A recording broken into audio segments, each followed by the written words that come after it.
Deus continua agindo, mesmo nos cenários mais desfavoráveis que nós possamos imaginar, né? Ou que nós até estejamos experimentando. Segunda verdade que nos consola, Deus usa também e sobretudo pessoas, né?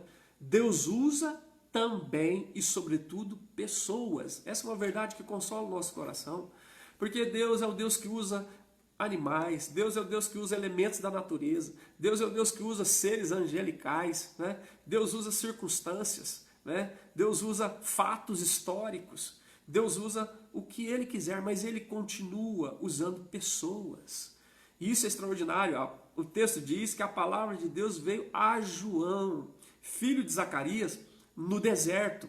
E ele percorreu toda a circunvizinhança do Jordão, pregando batismo de arrependimento para a remissão de pecados. Olha que coisa extraordinária. Lindo. O Deus que usa os elementos da natureza, o Deus que usa os seres angelicais, o Deus que usa animais, Deus usa sobretudo e também pessoas. E num tempo onde havia Tibério César, num tempo onde havia Herodes, num tempo onde havia Pôncio Pilatos, num tempo onde havia Anás e Caifás, também Deus levantou João Batista. Louvado seja o nome do Senhor. E isso é extraordinário. Saber que Deus, na sua graça, na sua misericórdia, usa pessoas. Essa é uma verdade que nos consola.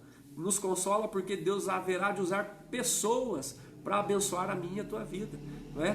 Deus levanta pessoas. Né? Hoje eu fui surpreendido aqui, como já muitas vezes, por irmãos muito queridos, manifestando carinho, apreço, gentileza, sinalizando cuidado. Hoje fui visitado por uma irmã querida nossa, que sempre está aí na nossa live, não sei se ela conseguiu entrar hoje, a irmã Francisca, e veio e trouxe uma cestinha com ovos. Olha que coisa linda, né? Ou seja, Deus usa pessoas, Deus usa os nossos irmãos em Cristo. Deus pode usar pessoas da nossa família, Deus pode usar nossos vizinhos, Deus pode usar um amigo, o que esteja perto ou de repente que esteja longe, um conhecido ou de repente até uma pessoa desconhecida, Ele pode usar porque Ele usa pessoas, né? Ele é o Deus que tem os seus caminhos, os seus meios, né, de chegar a nós nesses cenários totalmente desfavoráveis.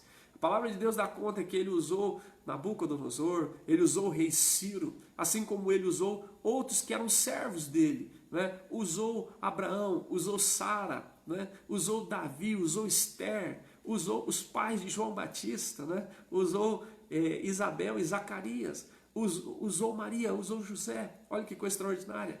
Então bendito seja o nome do Senhor, essa é uma verdade que nos consola. O Deus que continua agindo, né? Mesmo nas condições mais desfavoráveis, é o Deus que usa também e sobretudo pessoas. E Ele usa pessoas para nos abençoar, para nos alcançar nas situações desfavoráveis que muitas vezes nós vivemos. E talvez nesse cenário desfavorável que eu e você estamos experimentando, que o Brasil está experimentando, né? E que o mundo está experimentando, né? Mas estou falando particularmente com vocês que estão aqui, né? Que Deus possa usar pessoas para te alcançar, para te abençoar, para ser resposta de Deus na tua vida nesse cenário desfavorável. Mas há uma outra coisa importante. Deus não quer só usar pessoas para te abençoar. Deus quer usar você para abençoar pessoas. Nesse cenário desfavorável, Deus quer levantar a tua vida, né? A tua casa, a tua família, né? Aquilo que você é, aquilo que você tem, para ser bênção, resposta de Deus num cenário desfavorável na vida de outras pessoas que estão vivendo um momento difícil, né? Em nome de Jesus. Então, amados, olha que coisa importante. A palavra de Deus diz que Ele levantou João Batista. O texto diz, no final do verso 2, que a palavra de Deus veio a João Batista, filho de Zacarias, né? No deserto. Você veja, a situação estava tão grave, o templo estava corrompido, porque esse sacerdócio estava distante de Deus, representado por Anás e Caifás, que estavam mancomunados com o poder de Roma, interessados em poder e em dinheiro, né? E em valores, estavam longe de Deus, e Deus vai falar com quem estava no deserto, que é João Batista, e diz que João Batista percorreu a circunvizinhança e ele pregava o batismo de arrependimento para a remissão de pecados. É isso que ele fazia. Foi esse homem que Deus levantou nesse cenário, né, completamente desfavorável, para que ele fosse um porta-voz um pregador, né, do arrependimento, pregando arrependimento para remissão dos pecados, para perdão dos pecados, para que as pessoas pudessem se batizar, sinalizando arrependimento, porque estava vindo o reino de Deus, né?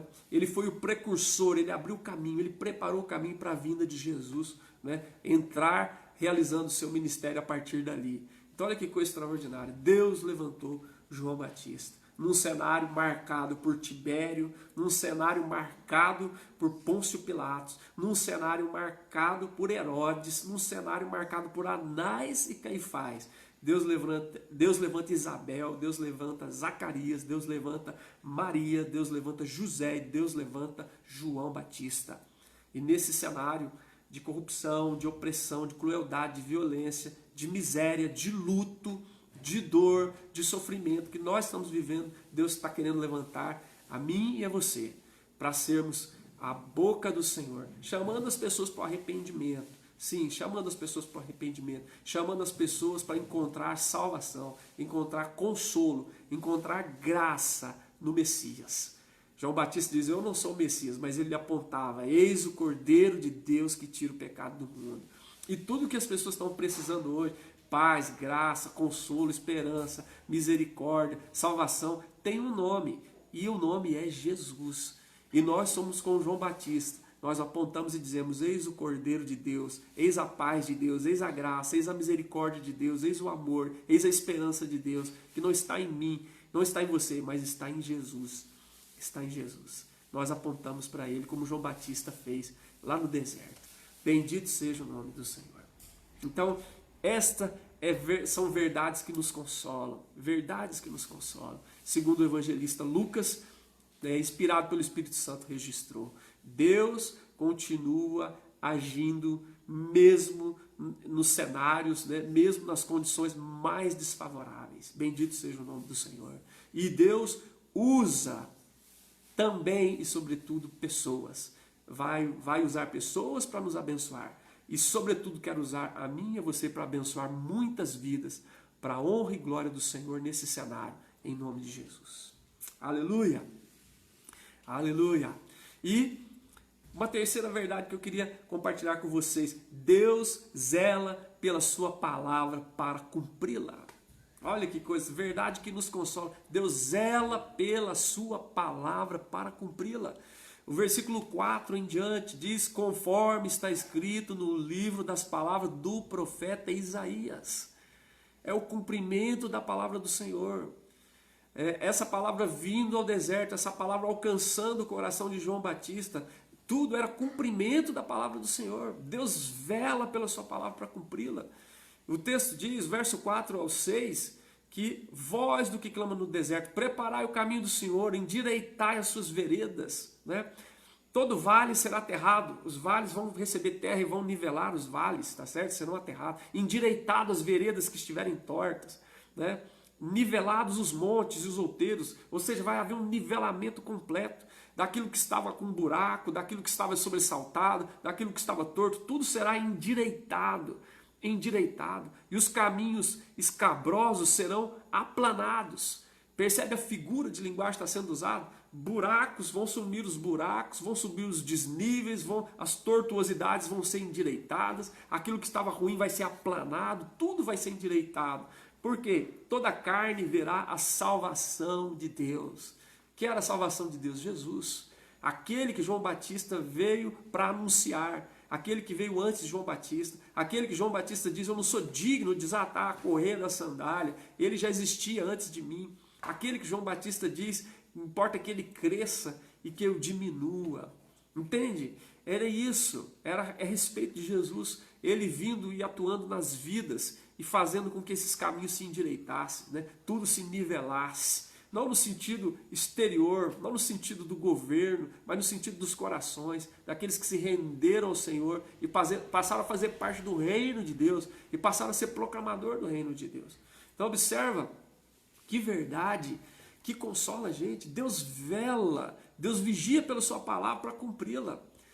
Essa palavra foi dita por Isaías 700 anos mais ou menos antes de Jesus nascer. E agora nesse cenário horrível, nesse cenário, né, com condições desfavoráveis, com pessoas cruéis, opressivas, violentas, com pessoas incrédulas, com pessoas perversas e malignas, da estirpe de Tibérios, da estirpe de Pôncio Pilatos, da estirpe de Herodes, pessoas corruptas, né? Pessoas omissas, da estirpe de Anás e Caifás, que sentenciaram Jesus, né? Olha para você ver que situação, né? Neste cenário, Deus vela, vigia pela sua palavra para cumpri-la. Está aqui cumprido Isaías capítulo 40, versos 3 e 4. Olha que coisa maravilhosa. Então essa é uma palavra, é uma verdade que nos consola. Deus vigia pela sua palavra, vela pela sua palavra para cumprir. Já dizia também o profeta Jeremias. Então, irmãos, isso traz consolo para nós.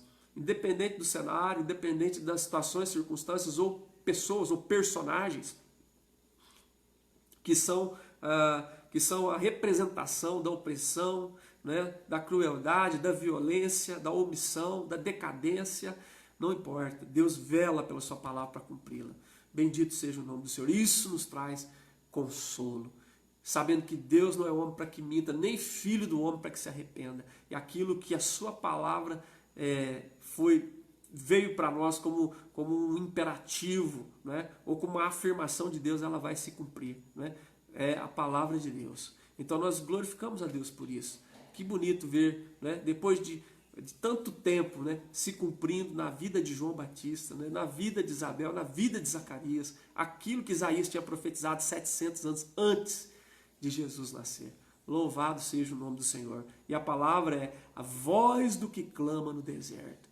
Deus não estava falando no templo, porque o templo estava corrompido pelo seu sacerdócio. Deus estava clamando no deserto, e a boca de Deus era João Batista. E as multidões iam a João Batista, e ele chamava o povo ao arrependimento, para a remissão dos pecados, porque o Cordeiro de Deus estava chegando, entrando em cena para iniciar seu ministério. Então ele dizia: arrependei-vos e crede, porque está próximo o reino de Deus. Olha que coisa linda. Preparai o caminho do Senhor, endireitai as veredas, né? Conserta o teu coração, né? Conserta as motivações do teu coração, renda o teu coração ao Senhor. E aí o que vai acontecer? Todo vale será aterrado, nivelado todos os montes e outeiros, caminhos tortuosos serão retificados, escabrosos serão aplanados, e toda a carne verá a salvação de Deus.